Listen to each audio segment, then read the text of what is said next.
ce shiur dédié à la mémoire, l'élévation de l'âme de Avraham Cohen, Aloro, Zechron Evracha, de mémoire bénie. Amen.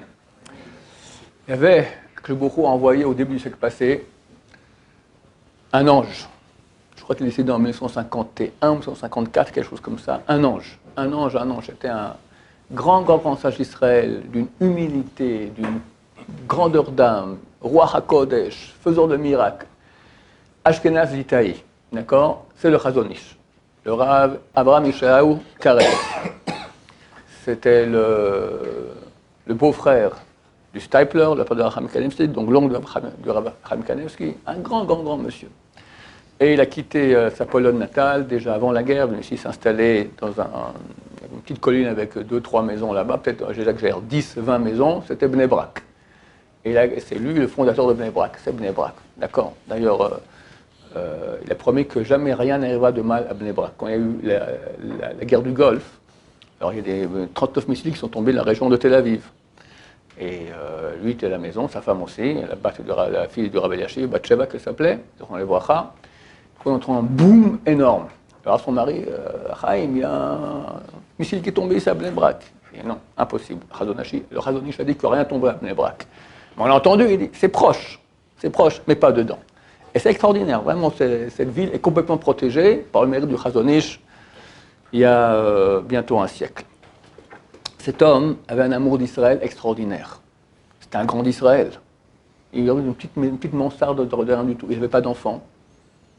Et les gens venaient prier, lui demander une prière qu'ils n'ont pas d'enfants. Il pleurait pour ces gens-là. Alors que jamais on entendait qu'il a dit, lui, sa femme n'était pas tout à fait normale non plus.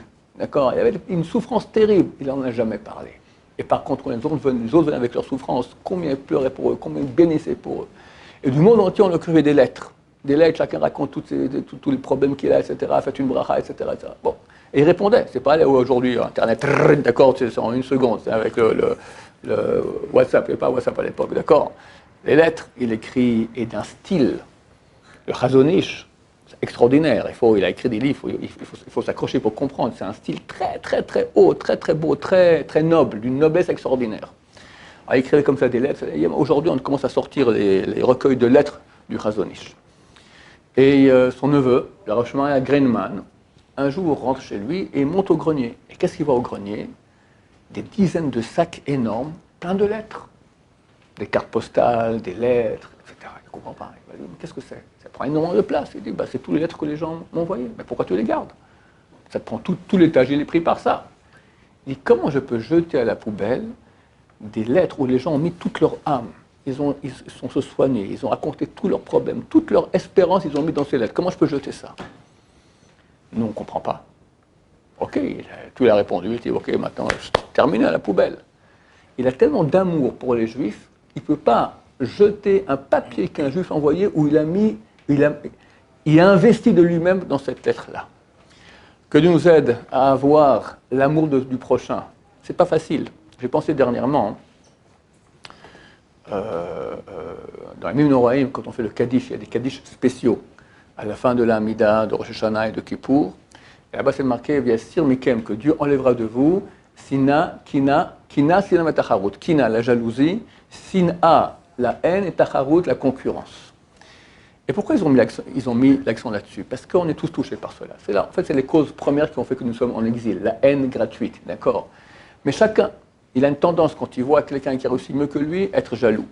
Et l'autre, il a eu un pépin, quelque part, on a une partie en nous qui peut dire, bon, c'est bien, ça lui fera les pieds, ou bien, bon, il y a une tendance pareille terrible, malgré nous. C'est une erreur, il y a un travail énorme à faire. Les grands de Torah avaient par-dessus tout l'amour d'Israël. Vavta le'acha kamocha, tu aimeras ton prochain comme toi-même. Rabbi Akiva dit, c'est la loi générale de toute la Torah. Comment quelqu'un il veut grandir en Torah, il veut grandir en proximité d'Hachem, s'il n'a pas adopté ça? Et je peux vous dire, c'est très dur, parce qu'on a une tendance à dire moi et pas l'autre. Comme à la piscine, comment tu fais pour monter? Tu baisses l'autre quand tu veux. Hein? C'est comme ça qu'on monte. Ridicule. Mais on a tout ça de façon innée, on a ça. Faire un travail, chaque fois que ça vient, tac, le contraire, le bénir, souhaiter son bien, être malheureux du malheur du prochain. Et comme le Rabban Sion, c'est déjà pas facile, mais c'est encore plus dur d'être heureux du bonheur du prochain. Heureux du bonheur du prochain. Que Dieu nous aide dans ce sens-là. Baruch Adonai, l'olam, amen, amen.